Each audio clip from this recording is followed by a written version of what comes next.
guys, it's been a nightmare. Just hold on, I'll show you.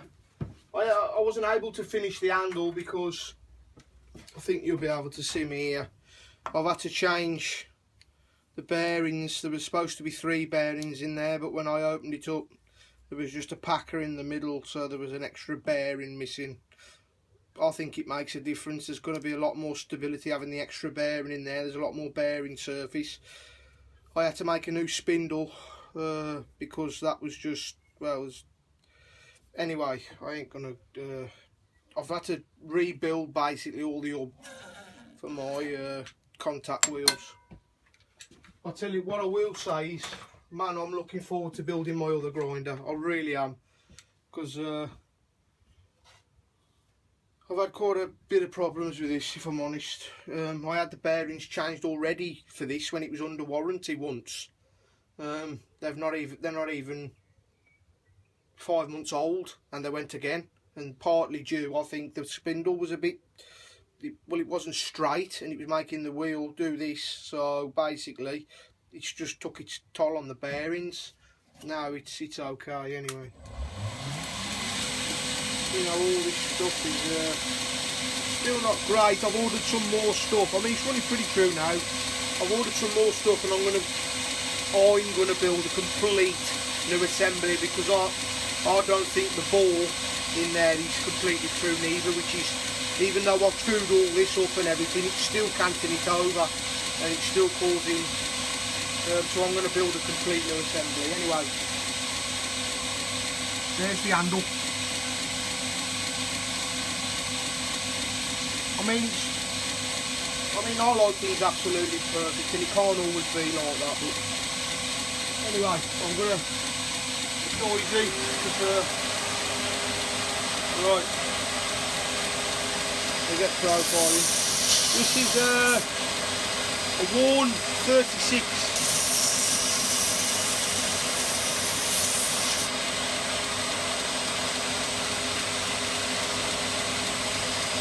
When you're doing stuff like I've just done, really and truly, when you're just starting out, don't do that. Put the knife down and do it, because it's easy to touch the belt with the knife. I've done it, and it's not great. Not too much pressure. I don't know what the RPMs would be, but I'm less than halfway on the machine. I don't know what they're classed as on there.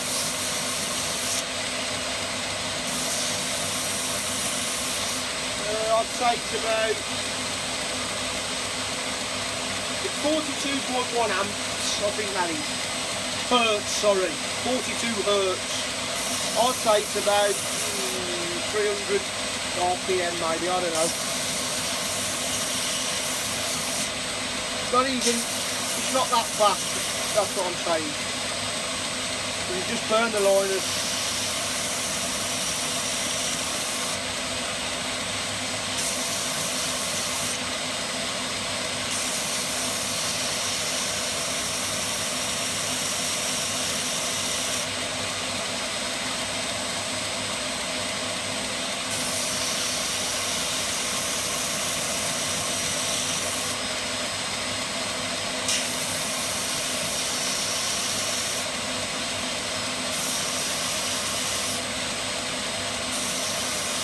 What is nice, no creaking off the wheel, hardly any wobble.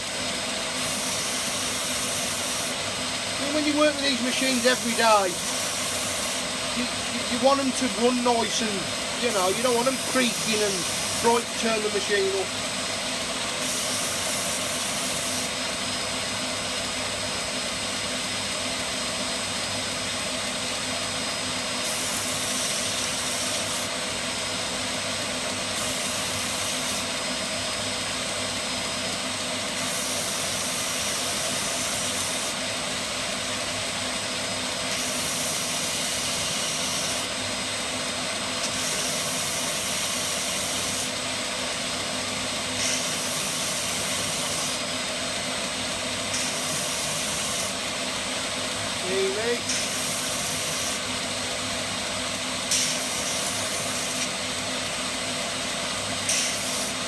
Okay, bring it in there.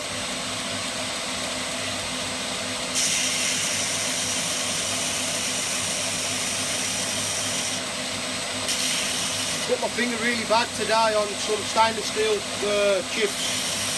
Doing that bloody arbor, that spindle. Man, it was just like a mini razor blade. Nearly part of the end of my bloody finger.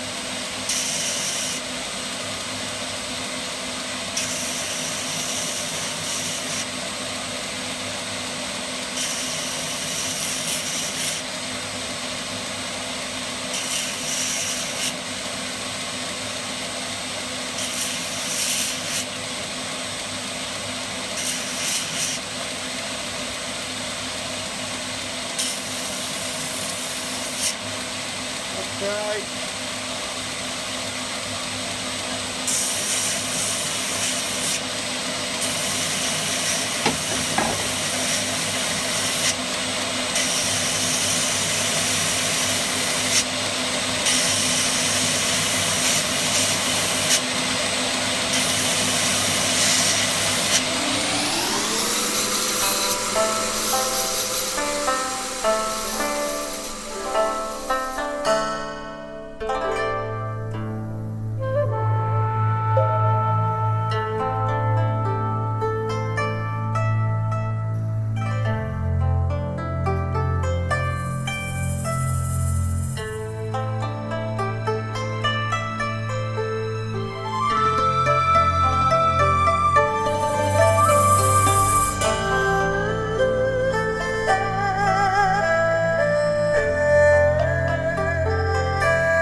Okay, so that's how it looks now.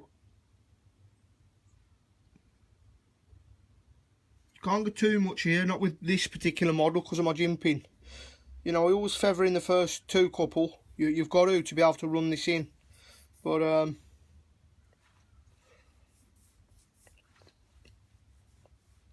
yeah. Okay, and I'll do the bottom section now. Hopefully you can see that, I think. Right, I don't know whether that'll be too. Right, the key to using these small wheel attachments, where a lot of people go wrong or they struggle with it, is you cannot stop in one place, only in radiuses. If you try and stop even for a microsecond,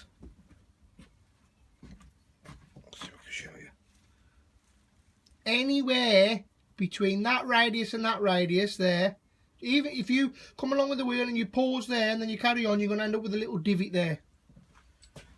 So what you've got to do is, I should have showed you from the beginning really with the wood, how I pare it down, but what you've got to do is you can't stop. You've got to get into your radius,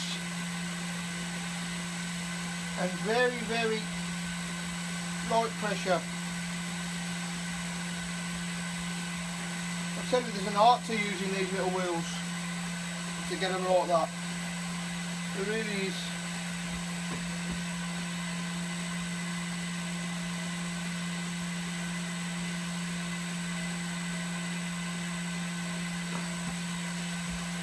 Right.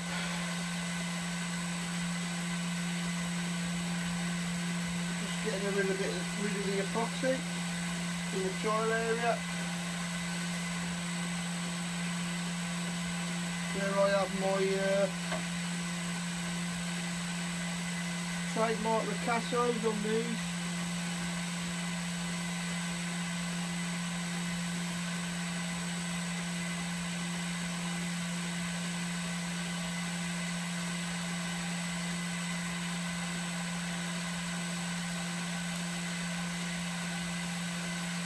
Okay. Yeah, a little bit more up this one.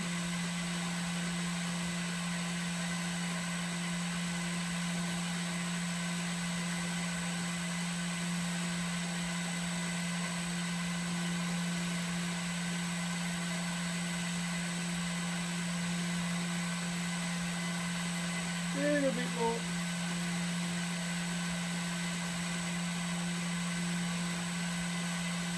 Okay, nearly.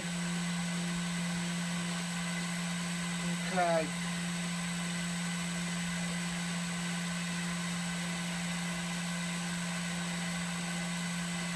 Yeah, I'm happy with that.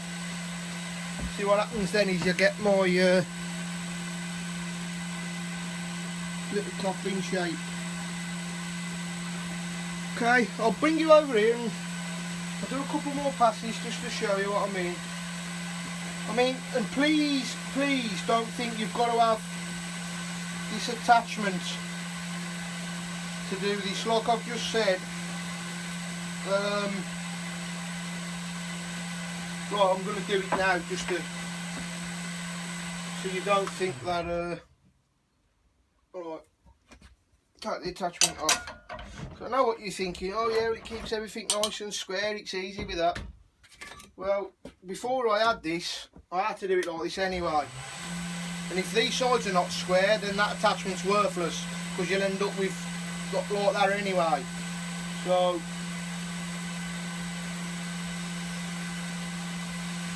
it's the same procedure. If you haven't got an attachment like that, just looking down the knife for squareness.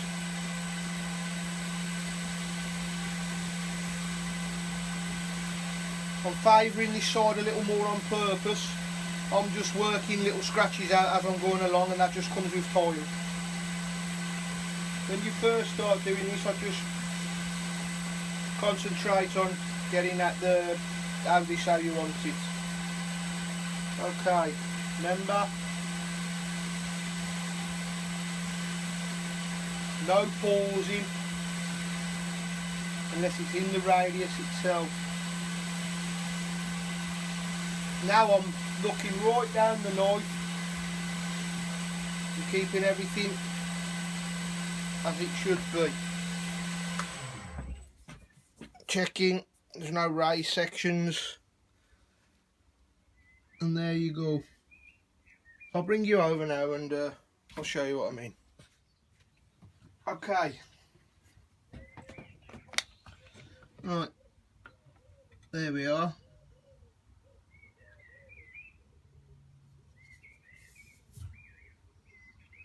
See,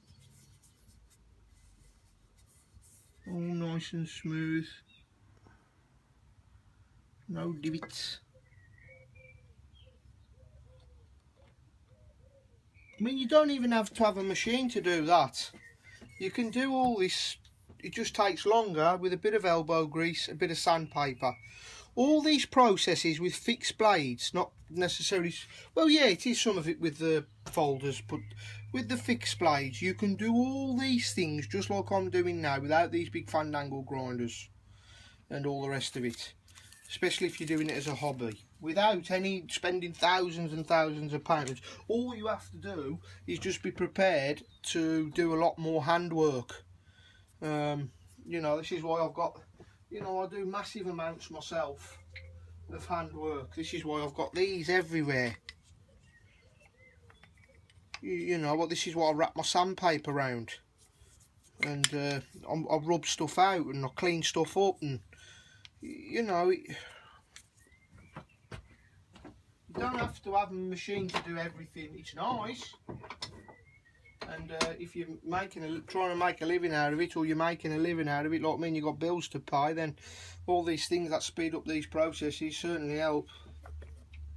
Okay, take care all, bye for now, Lee. Okay, I'm going to slow things a lot down than I would normally do, so you can maybe see what I'm doing, but I'm going to have to put the...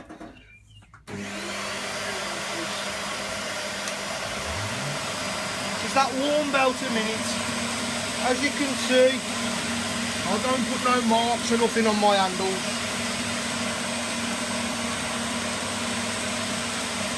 Alright, I'm going to see what this is like. If it's not doing what I need it to do, I'll put a brand new 36 on.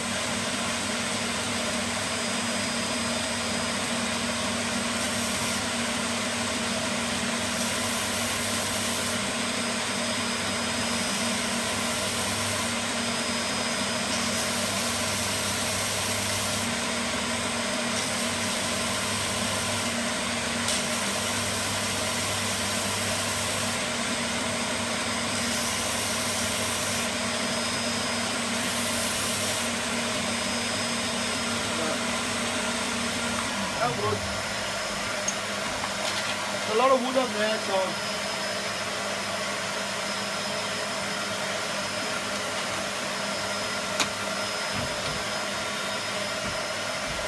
sometimes I'll use the 8-inch, sometimes I'll use the 12-inch.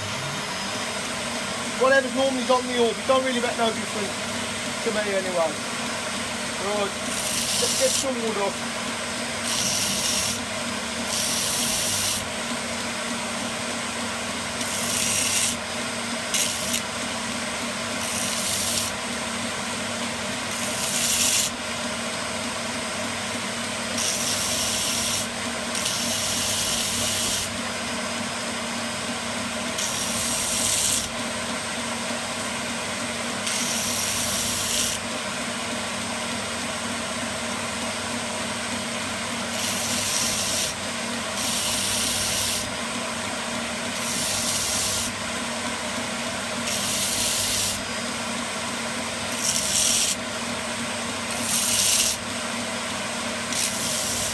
What I'm doing here is I'm roughly where I mean there's a lot of wood on here, so I'm just roughly getting where I need to be.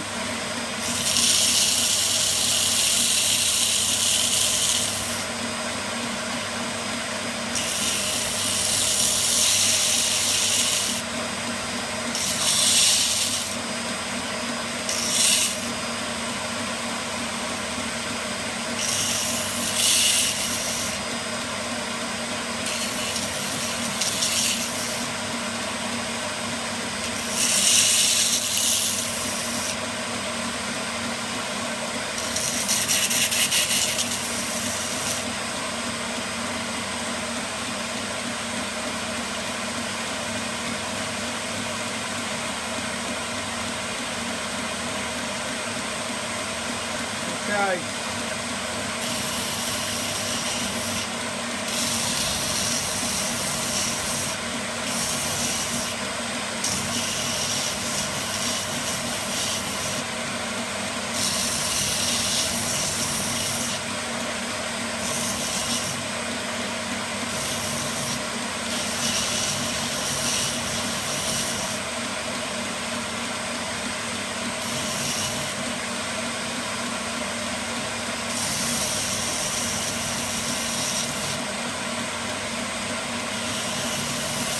I wouldn't recommend if you're just starting out to have a go like this. This just comes with time. Okay, need to really bring that in now. Back to square really.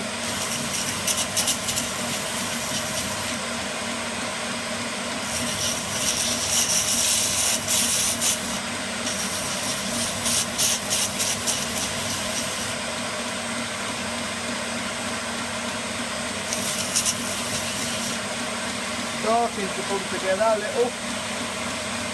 Still way too much.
When you've been doing them for a while, there's a couple of key areas that you need to concentrate on. And I make facets in these areas, and it makes my life a lot easier. Just equaling it up.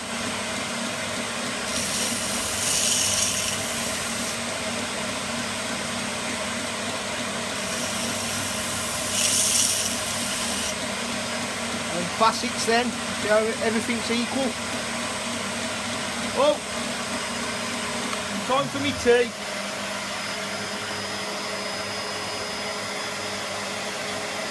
Okay, I'm back. Right, so what I'm going to do now is just clean up what I've done before.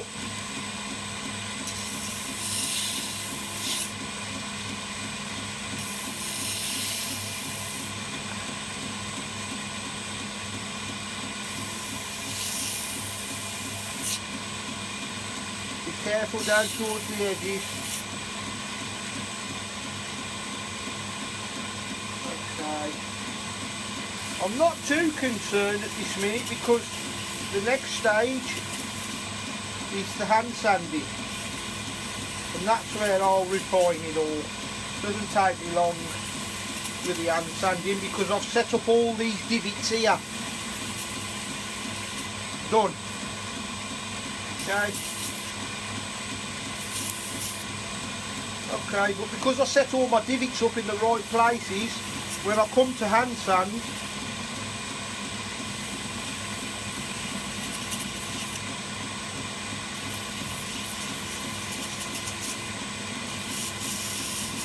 I always like to linger a little bit more over the pins, just so that they're not protruding. Okay. Whoa, I thought the phone was going to go then. Okay, well it is. That's where we're at. Okay, I've set all my divots up, everything's equal. Right, I'll set the knife up, although it won't take me long to do this. While you're here.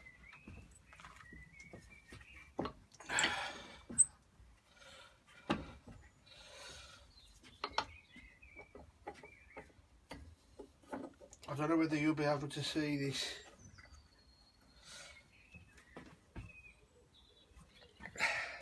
Have a look.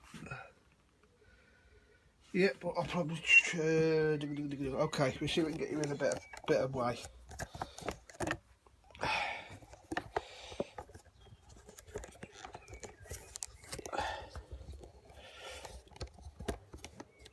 Okay, I'll just have to edit this fiddling around. Right, let's have a look, there we go. Okay. Right. Paper. So use two sets, 150 and 240, and then a little bit with the hand sand, a little bit with a couple of pieces with micro mesh. Anyway, I'm going to do a little bit here while you're here, just to show you, and I ain't going to bring you through it all, although it don't take very long, really. I love this voice. Okay, now you'll be able to see that. Now I've moved it. Yep, okay. Right, and now the fun begins. Let's move that. Like I say, because I set all them divots up in exactly the right places, I'll show you now, one side, after just one,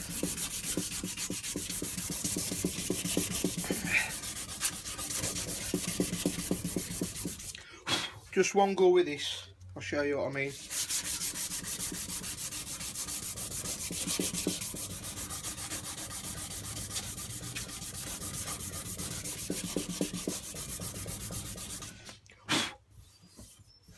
This is where the preparation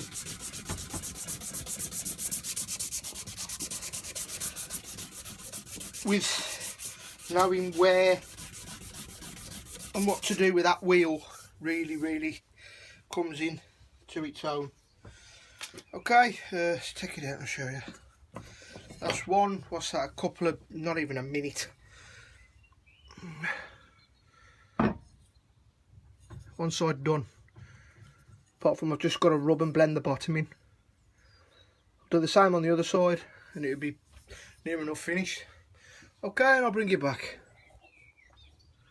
Okay, that's the amount of sandpaper that was used to shape the handle. Thought I'd keep it for you. Right. Okay. Now,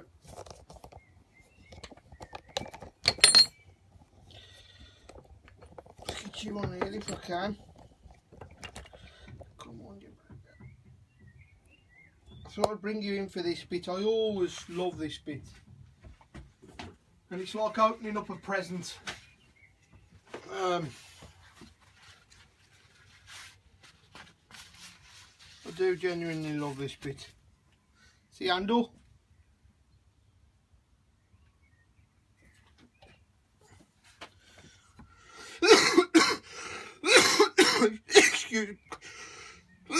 Excuse me. Before I get bombarded with hundreds of emails, this is just a blend of waxes and stuff that I've put together for my handles.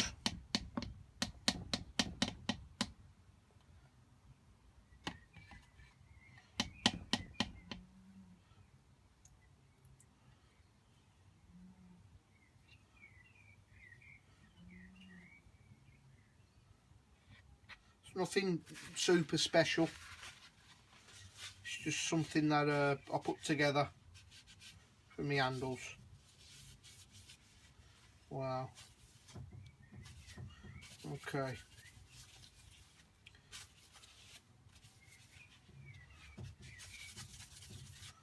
Holy moly. Can you see that? Oh, sorry.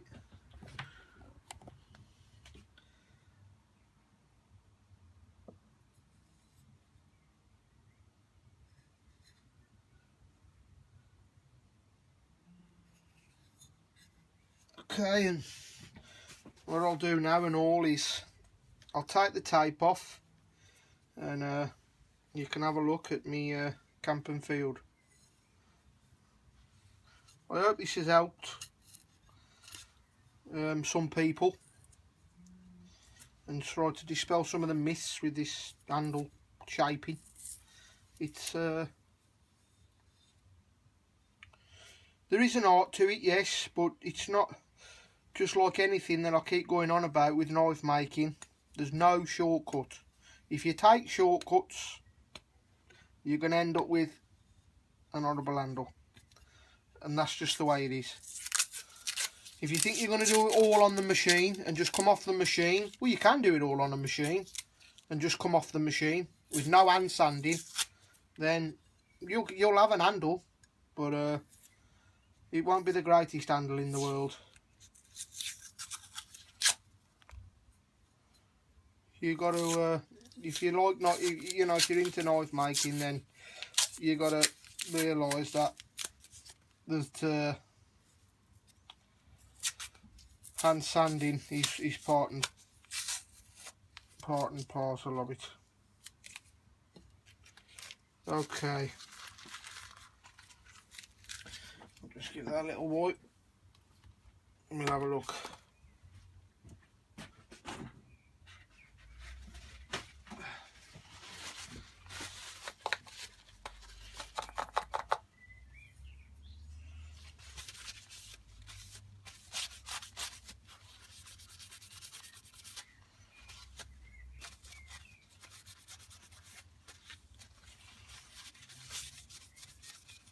I don't know whether you can see it. It's the same with the, oh, that's got in that cut. Ow. It's the same with the with the blade. If you want the blade to be nice, you've got to hand sand it, or you know, take it up in the higher grits when you grind it. But anyway, there's a little bit of epoxy here I've got to get off. Just a tiny amount, but there we go.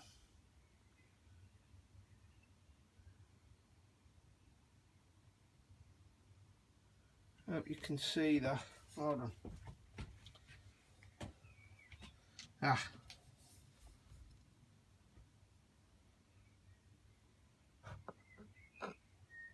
Some more camping field.